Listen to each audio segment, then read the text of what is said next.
Iarivavaka isika rehetra. Misaotra anao ry Jesosy Kristy Tompo. Andriamanitra velona. Andriamanitra nandresy ny fahafatesana. Andriamanitra nanaiky nanetry tena lalina ka nahaka ny endriky ny olombelona mpanompo. Ary ny rahan'Andriamanitra ray hamonjy ny mpanota. Nanaiky hatramin'ny fahafatesana. Nefa nandresy ny fahafatesana nitsangana tamin'ny maty. Ary mbola manohy ny asa fanompona rehefa mipetraka eo kavanan'Andriamanitra ray. Tsy mitsahatra mifona ho an'ny mpanompo, ho an'izao tontolo izao, ho an'ny mpanota, ho an'ny mino, mba hahatonga ny olona rehetra handray ny famonjena araka ny teninao manao hoe zay mino sy atao batisa zany no vonjena. Dia mangataka anao Jesosy amin'izao fotoana izao, mamindrafo aminay ary mamela ny elokay. Manehoa Jesosy io ny mampanompo tsara anao ka manatanteraka ny teninao manao hoe tsy tonga ny zanak'olona mba ho tompoina fa ny hanompo. Dia mampianara anay hanompo eo amin'ny anjara fanompona zay natolotra ho anay. Ary mampianara anay hanatanteraka ny iraka zay ampanaovinao ho anay. Hahatanteraka koa ny teninao manao hoe tonga ny zanak'olona tsy anao ny sitrapony fa anao ny sitrapony zay naniraka azy.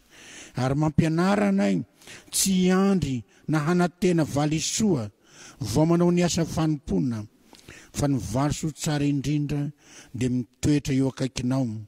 Fa tsy ny fahazahoana rena, tsy ny fahazahoana voninahitra, tsy ny fahazahoana toerana fiarahamonina eto amin'ity tany ity. Eny mety ho tonga izany kanefa tsy zany ny voalohany fa hianao no voalohany Jesosy.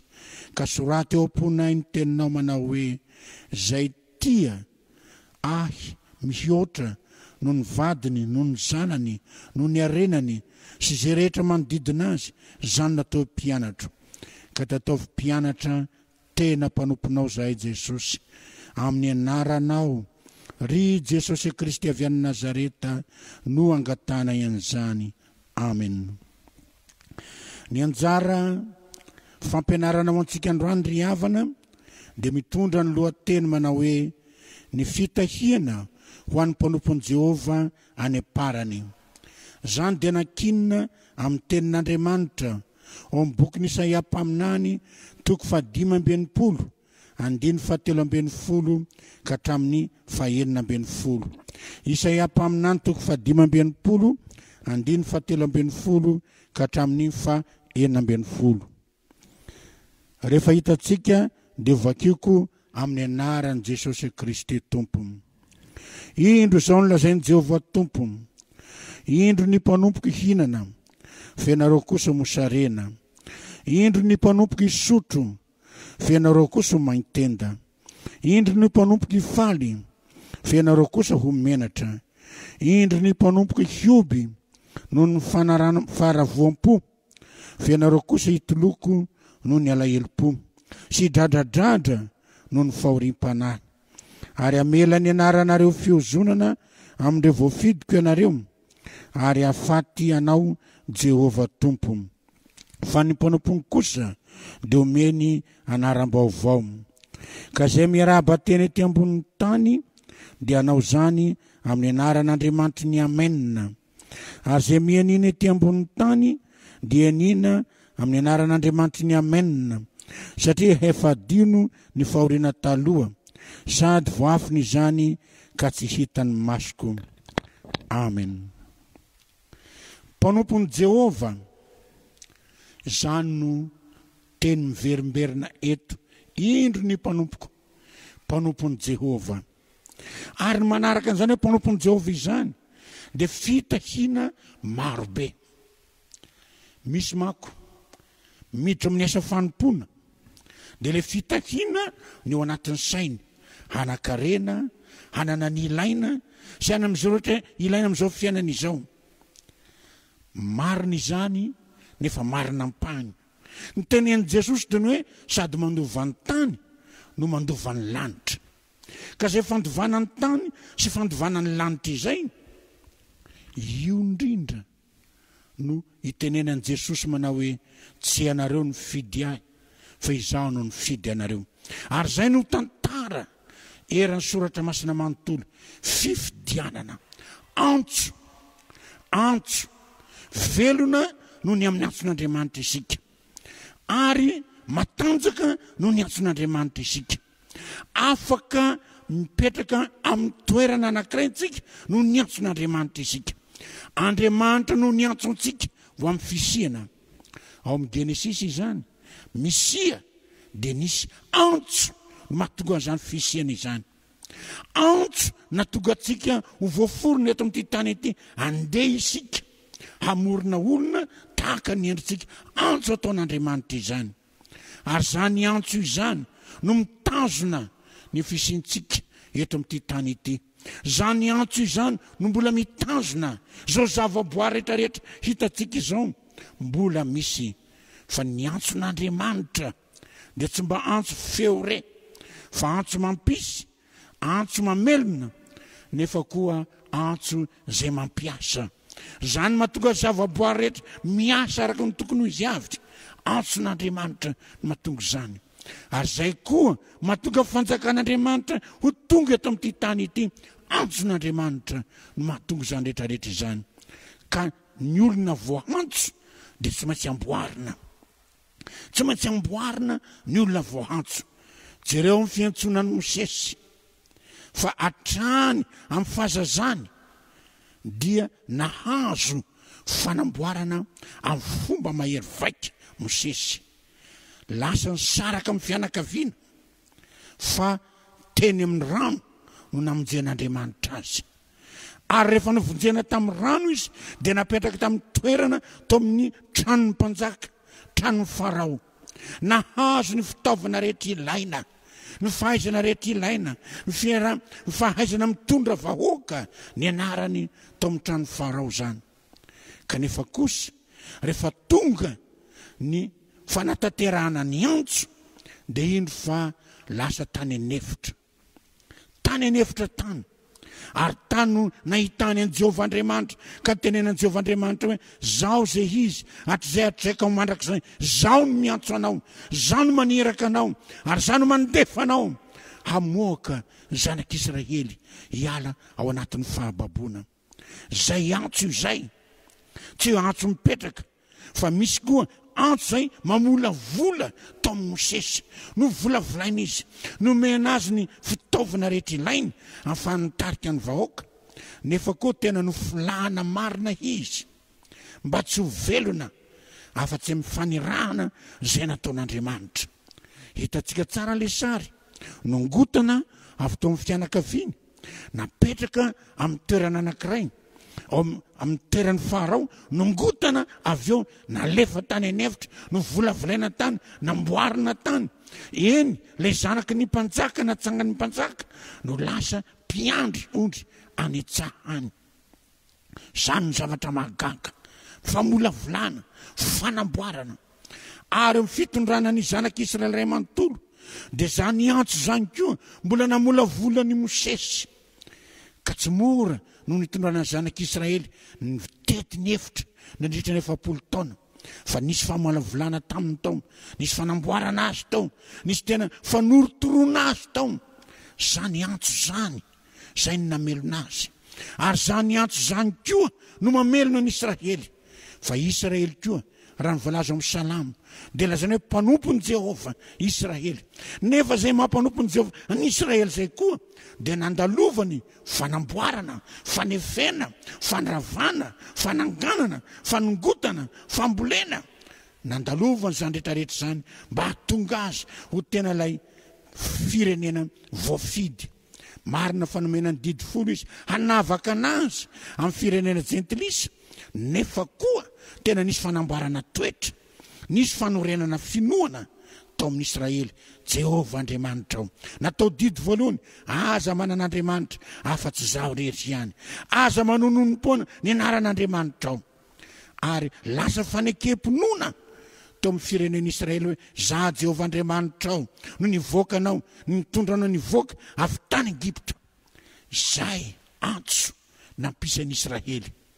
Ry havana, antso zany mampisy anao, zany mampisy ahy, ary tsy hoe antso mba ho velona fotsiny, fa antso iraina maniraka antsika hanao ny hiraka Andriamanitra dia ny famonjena mitodika makany amin'ny hafa. Ny fiainan'ny Mosesy iray manontolo dia nitodika makany amin'ny hafa. Ny fiantsonan'ny Israely manontolo dia mitodika makany amin'izany atao hoe Israely vaovao zany. Ary ny tena nahatonga zany io tonga nofo dia ao amin'i Jesosy Kristy tompo. Jesosy Kristy, izy ilay teny fiainana, izy ilay teny tonga nofo, tsy teny ambara na teny hienona, fa teny izay tena famonjena, antso. Izay koa natonga an' Jesosy teto amin'ity tany ity, mametraka antso ho antsika tsirairay avy. Ary jereo no nandalovan'i Jesosy rehefa nandeha zany antso zany, azon'i Jesosy tsara ny mifidy teraka tany an-tranon'ny Pilato, na teny an-tranon'ny mpisorona be, na tany Jerosalema, fa tany Betlehema, tany naterahina. Ary tamin'ny toerana tsy mendrika akory, zany atao hoe Andriamanitra ny tany sy ny lanitra zany, zany atao hoe andriana finaritra mifehy zao tontolo zao zany, zany atao hoe zanak'Andriamanitra izany, toerana tsy mendrika azy akory zay ny naterahina, fa fanamboarana, fanetreny tena. Zay ny Filipiana manao hoe naka ny endriky ny mpanompo ary faran'izay ambany.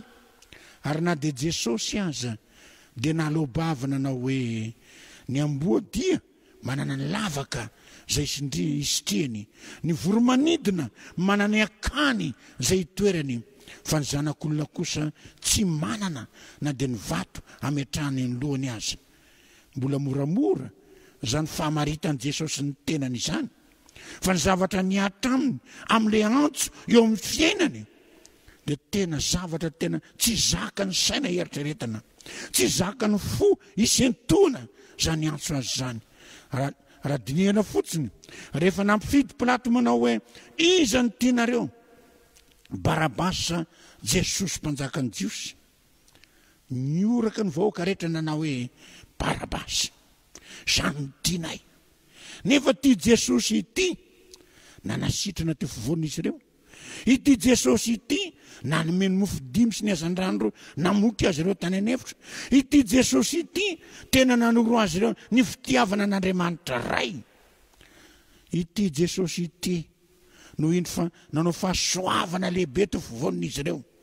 Fa rehefa tonga ny andro zay safidianana, na izany Jesosy izany na i Barabasy, dia naleo ny fidin'ny jiolahy dia Barabasy toy izay fidy an' Jesosy. Mbola maivana izany raha hoarina amin'izay nitranga teo ambonin'ny hazo fijaliana. Inona no nitranga teo ambonin'ny hazo fijaliana?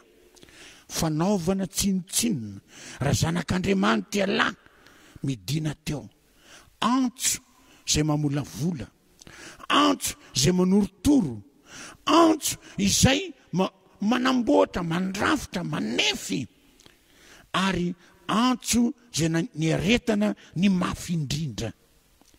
Antso natao an' Jesosy ny hamonjy antsika, antso natonga antsika azo famelan-keloka teo am-poto zany azo fijaliana izany, antso natonga antsika hanana lalana miditra mako amin'ny fiainana mandrakizay. Fa tsisy afaka makany amin'ny ray raha tsy amin'ny lalako. Izany ho lalana sy fahamarinana ary fiainana, zany antso izany, zany antso izany no nahatonga an' Jesosy ho tena mpamonjy tsika, ho tena mpanavitra antsika. Raha jerena indray koa ny antson'ny Paoly apôstôly dia hitantsika tsara fa nanomboka hatrao Damaskosy ka hatramin'ny nanapahana ny lohany dia mitantara imbetsaka izy ao amin'ny Korintianina. Reo rehetra zay niaretany noho izy amin'ny antso izany. Fa ny antso manko ry havana dia mba mamola vola, ny antso dia manefy, ny antso dia mandrafitra, ary zany fandrafetana izany dia tena zavatra mandalo fisadrana maro samihafa, mandalo fisadrana maro samihafa. Ahoana ny fomba nanambaran' Jesosy ny tenany raha miteny izy hoe antso faran-tampony? Ity ny mofo, ity ny divay, zany atao ity ny tenako, ity no rahako, ary le mofo sy divay no nitondrony amin'io miaraka ao ny tena sy ny rany. izay nandalovan'ireo zavatra anankiroa ireo no nandalovan'i Jesosy mba azahoantsika famelan-keloka.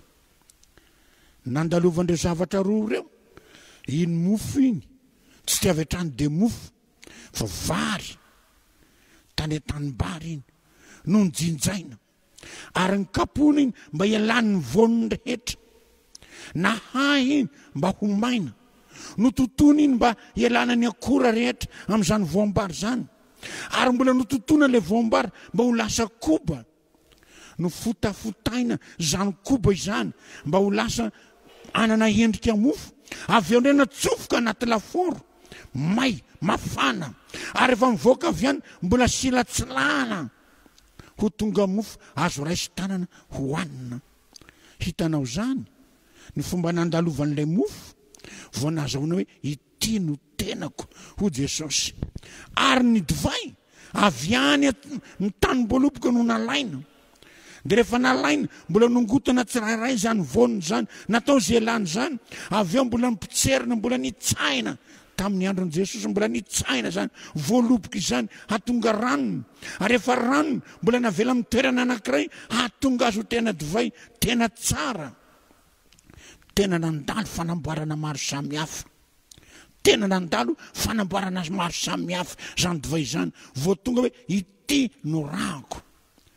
Raha misy olona antsoina ho mpanompon'i Jehova de izao eo amin'ny batisa antsika de antso na tonga antsika ho zanak'Andriamanitra, mandehana mitorimy filazany tsara, fa zay misy atao batisa zany no vonjena, antso avy amin'ny filazany tsara no natonga antsika ho tena atsangana ho zanak'Andriamanitra.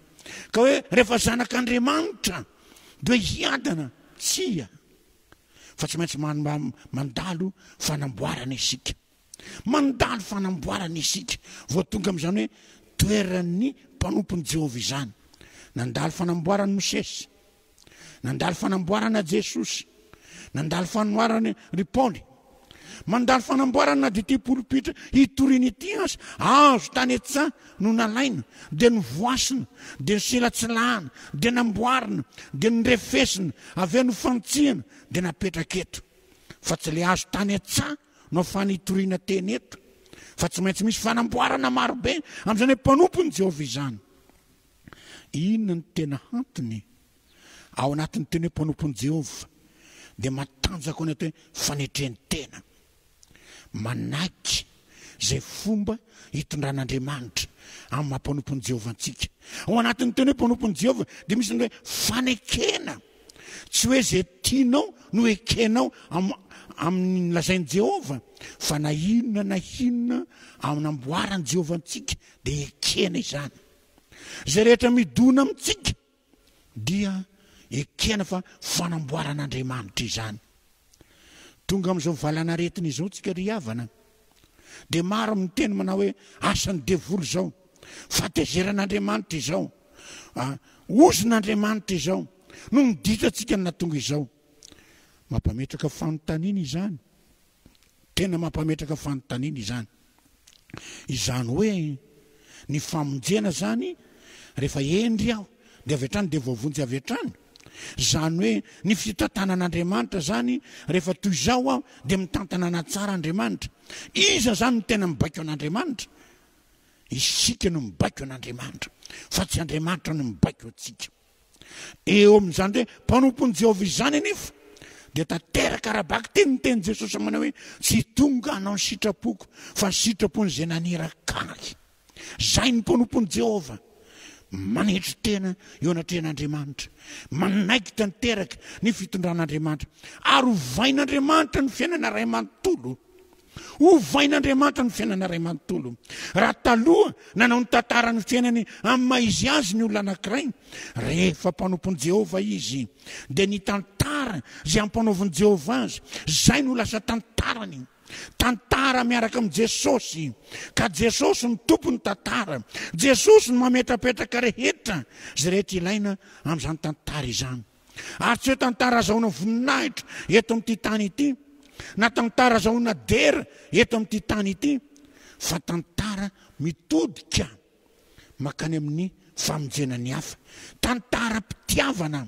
Ka zay mahatantaram-pitiavana anazay dia fitiavana mamonjy ny hafa, fitiavana zay mandrambo sy mandray ny hafa avy any amin'ny lavaky ny fahaverezana ka mametraka azy ao anatin'ny toerany mahazanak'Andriamanitra.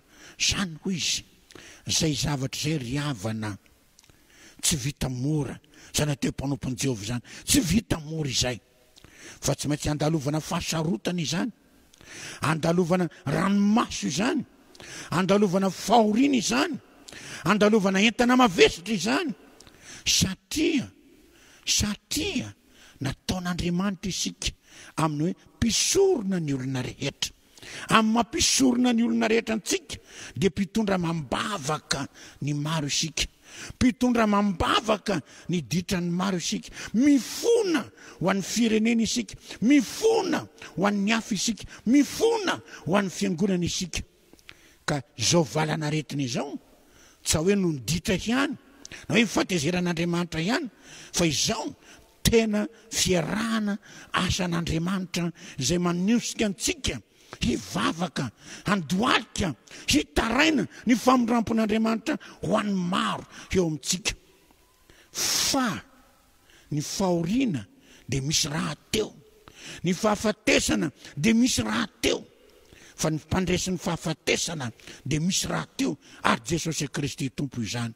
Zany ny mpanompon'i Jehovah, mpamonjy ny hafa ary ampiasain'Andriamanitra hamonjy ny hafa. Fa ny fitiavana dia fitiavana mamonjy ny hafa, fa ny fitiavana dia fitiavana zay mitodika makany amin'ny hafa.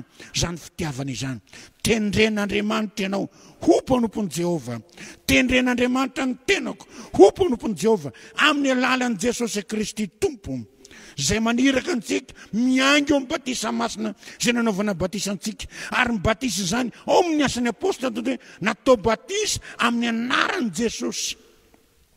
Ka le natao batisa amin'ny anaran'i Jesosy dia zay natao batisa manara-dia an Jesosy, natao batisa hivelona zany mahazanak'Andriamanitra izany tahaka ny veloman'i Jesosy ny mahazanak'Andriamanitra azy. Tsy hitovy amin'ny Jesosy naoviana isika, satria Jesosy tena zanak'Andriamanitra zato isan-jato, fa itsika zanak'Andriamanitra natsangana. Kanefa kosa mpanompon'i Jehovah isika, nomena didy isika, nomena ndraikitra isika mba hitory zany filazantsara izany, firaisam-po tanteraka amin'Andriamanitra. Zany no andrafetana antsika, tomoera amiko ary izaho aminareo, sampana miray amin'ny voaloboka ka mahavokatra noho ny amin'le tena voaloboka. Zany nanirahana antsika, ary zay koa nanirahana antsika hitory ny filazantsara amin'ny olombelona, tsy amin'ny teny ihany fa amin'ny asa, amin'ny fitondran-tena, amin'ny fiainana iray manontolo dia mpitory zany filazantsara izany tsika. Zay ny mampanompon'i Jehovah antsika, zay ny mampanompon'i Jehovah antsika, mpiara-dia miaraka amin'Andriamanitra. Tsy mba mangetaheta ve ianao hiara-dia hiaraka amin'i Jesosy? Tsy mba mangetaheta ve ianao hitoetra eo akaikin'i Jesosy ray manontolo? Tsy mba mangetaheta vaky ianao hoe Jesosy no antom-pivelomanao, ka tsy tena taona tsenjery fotsiny zany lazain'ny Paoly apôstôly hoe tsy izaho intsony no velona fa Kristy no velona atao anatiko. Toriana zany mora, fa tsy maintsy iainana zany hoe antson'Andriamanitra zany. Ary mba tonga atsika anana an Jesosy ho velona atao anaty dia tsy maintsy diovina eo anaty io, tsy maintsy amboarina eo anaty io. Zany ny zavatra tena marina. Ry havana malala, mampieritreritra ihany indraindray ny fiheverantsika manao hoe ny famelan-keloka anie dia ny fahotantsika dia saroman'Andriamanitra lamba fotsy eo amboniny, dia tsy hitany io, tsy hitany fahotantsika fa saromany lamba fotsy eo amboniny io. Dia ahoana ny tenin'ny Jona mpanao batisa, ity ny zanak'olon'Andriamanitra zay manesitra ny fahotana zao tontolo izao. Ary le hoe saromana lamba fotsifotsiny le fahotana dia tena le toetsaina malagasy natonga ny tena miatsara velatsy. Ahoana zay natao miatsara velatsy izany? Ny trano maloto, misy vahina tokotany, andraso kely aloha tompoko, andraso kely, tsy mamafa trano izy, tsy manala fako izy, fa velarina ambony fako ny tsi dia ampidirina ny vahiny. Zany ny famelan-keloka. velarina ambony fahotana ny lamba madio dia zano ny famelan-keloka. Jesosy rehefa mamela heloka dia manao fanomboana vaovao mihintsy, départ à zéro, fanomboana vaovao mihitsy, esorony tanteraka zany fahotana zany. Ary raha tiantsika ny toeran'i Jesosy atao anatintsika, hahatonga antsika hiaina zany hoe antso ny mpanompon'Andriamanitra izany, dia tsy maintsy avoaka le fanaka tsy izy rehetra atao anaty ato, avoaka ny fanaka rehetra fangalam-baraka an'Andriamanitra atao anatintsika ato. Ary ambaran'ny Paoly apôstôly anie zany, misy fanaka miamboninahitra, misy fanaka alam-baraka, le fanaka fangalam-baraka rehetra esorina avoaka ny efitrano zany. Fa le fanaka fanomezam-boninahitra an' Jesosy, izay ny tian Jesosy hitoetra atao anatintsika mba hivelomantsika amin'izany antso zany. Ka zay antso zay tsy misy farany izay, fa zay antso zay no mahatonga antsika eto amin'ity tany ity. Ry havana, rehefa manana zany firaisana amin'i Jesosy amin'ny alalan'ny antso izany isika, dina no mitranga, ilay tompon'ny antso no miantoka antsika tanteraka. Ilay tompon'ny antso no mamatsy antsika tanteraka. Ambaran'i Jesosy anie zany amin'ny torotenina atao tamin'ny tendrombohitra Maty 5 ka tamin'ny 7 nambarany anie zany, aza miahy ny amin'izay hoaninareo, aza miahy ny amin'izay hotafianareo, ny miady hoe aza sahira-tsainana amin'izany, aza izany mampiravoravo tanana anareo fa manana ny rainay izay any an-danitra isika rehetra. Dia ray tonga raintsika ny rain'i Jesosy amin'ny alalan'i Jesosy Kristy Tompo zay maty ambony hazo fijaliana ho antsika.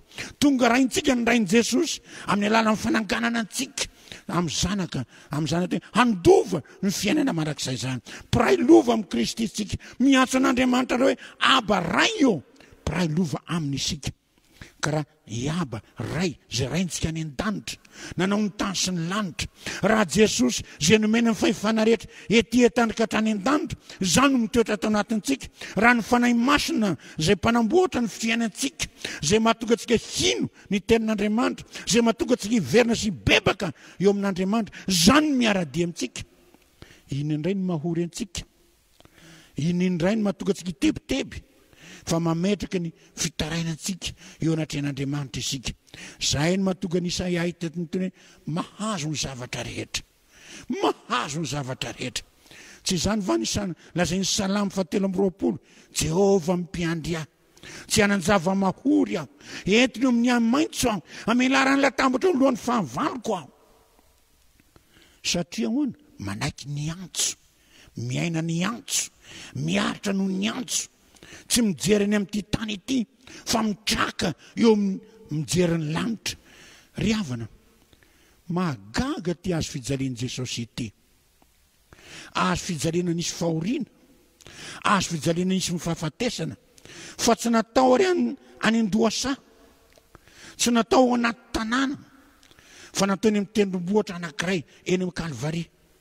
Satria hoana, rehefa ao anatin'ny sarotra ianao, mitraka mijery an' Jesosy eo ambony hazo fijaliana, mampitraka ny zavatra mahazo antsika amin'ny mampanompon'Andriamanitra antsika, mampitraka ny zavatsarotra rehetra zay mianjady amintsika sy mitambesatra amintsika rehefa manana an' Jesosy Kristy eo amin'ny hazo fijaliana ianao. Ary ny hevitry ny teny hoe mitraka dia izao misy fanantenana mandrakariva, misy fanantenana mandrakariva eo amin'izay miaina zany antso mampanompon'i Jehovah izany. Misy fanantenana mandrakariva eo, misy faravodilanitra misokatra mandrakariva eo, ary misy tanan'Andriamanitra mitsotra eo, tahaka ny tsoran'ny tanan'i Jesosy namonjy amin'ny Petera tao anatin'ny rano, tahaka ny tanan'i Mosesy izay nikapoka ny vatolampy nampisy ny rano amin'ny olona rehetra zay maina ny etaeta tany anefitra. Eny ny tanan'i Jehova no mitantana antsika, ary zany tanan'i Jehova izany dia vonona mamonjy antsika amin'ny alalan'i Jesosy Kristy Tompo. Ry havana, tsy maty antoka ny olona miaina ny antson'Andriamanitra. Ry havana, ekeo ny antson'Andriamanitra, enoa ny antson'Andriamanitra, arao ny antson'Andriamanitra, miaina amin'izany antson'Andriamanitra izany tsika. fa niatson'Andriamanitra na dia ny maty aza dia velominy indray amin'izany isan'Andriamanitra izany. Tadidinao ny nataon'i Jesosy tamin'ny Lazarosy, olona efa maty efa trandro tany am-pasana, antso na melona azy ho velony indray. Tadidinao ny zanakavaviny Jairo, olona efa nandrasapaty, antso no namelona azy indray. Ny antson'Andriamanitra dia antso mamelona, antso miantoka. Tsy misy afaka miantoka antsika mihoatra no Jesosy. Ny sisa rehetra kabary, ny sisa rehetra fanantenana pôkaty, fa Jesosy ry havana no tena mpiantoka anao amin'ny zavatra rehetra.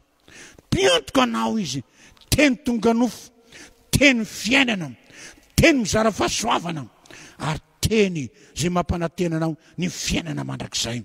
Ka raha ny fiainana mandrakizay aza, zay ny etoy no omeny anao vao maika amin'ny fiainana eto amin'ity tany ity.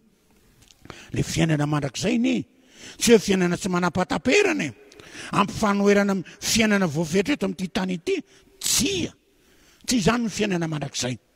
Fa ny fiainana mandrakizay dia le tenin'Andriamanitra ray tamin'ny Mosesy manao hoe zao zay izy, hatrizay ka ho mandrakizay.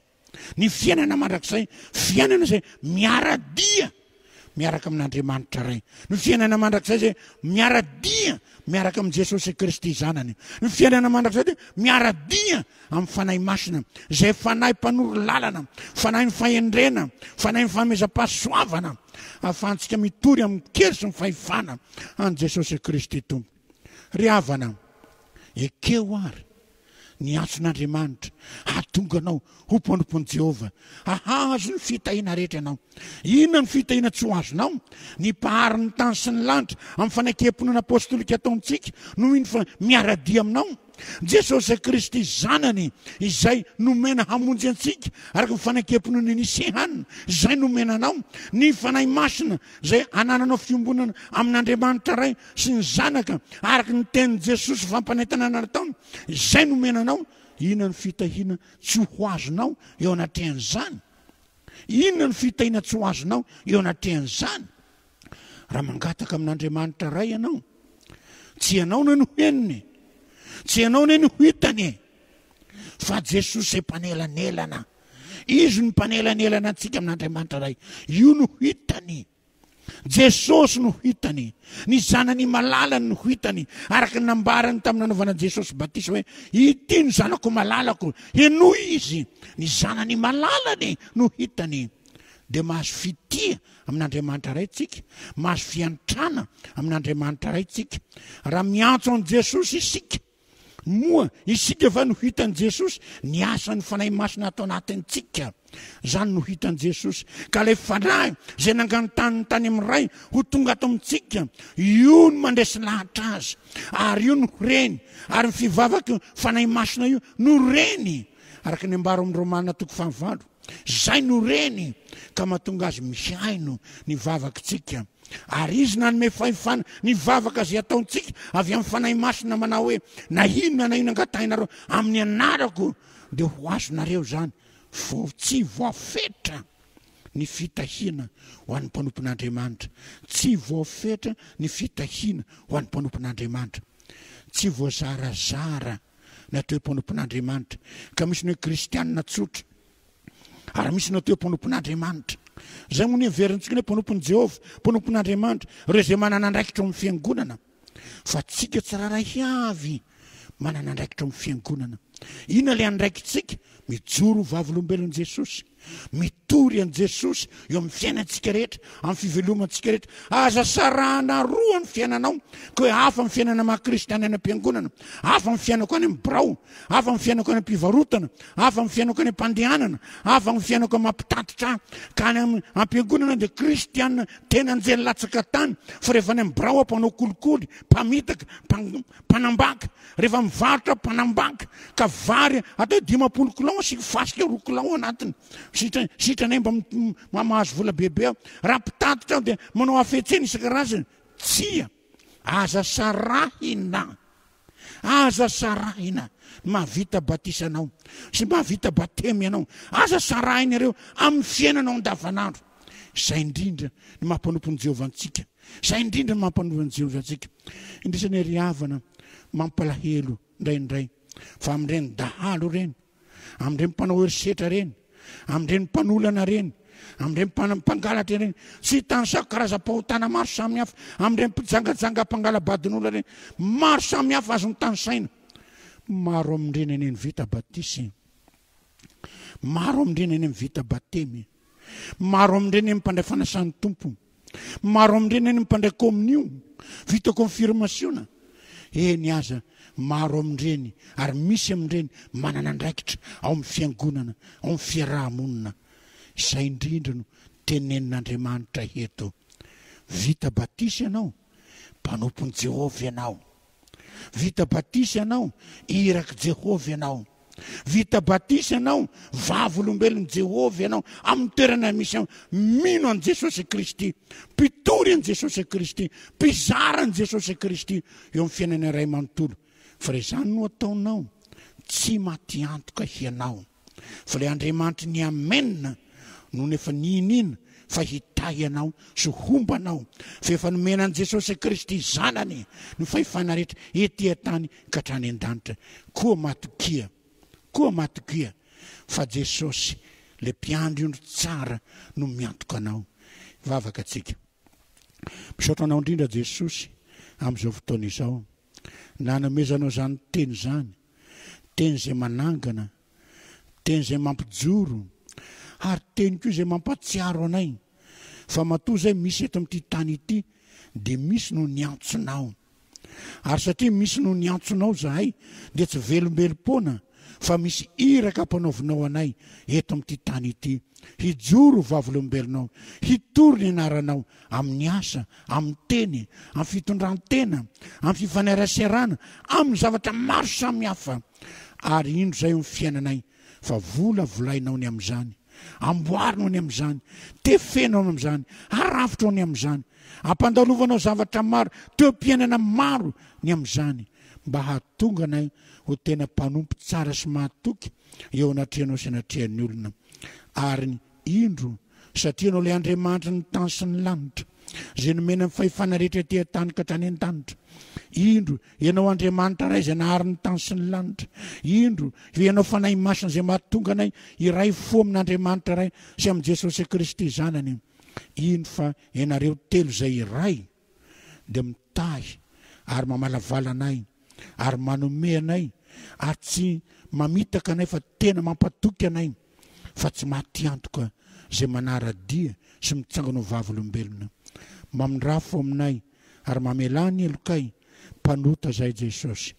Tahio ny teninao ary tahio ny antsonao mba ho reny sofinay mandrakariva ka hatonga anay vavolombelona tena velona ary tena miasa voninahitry ny anaranao. Ary azahoany taranaka faramandiby fitahina avy aminao. Amin'ny anaranao Jesosy Kristy avy any Nazareta no angatana an'izany. Amen.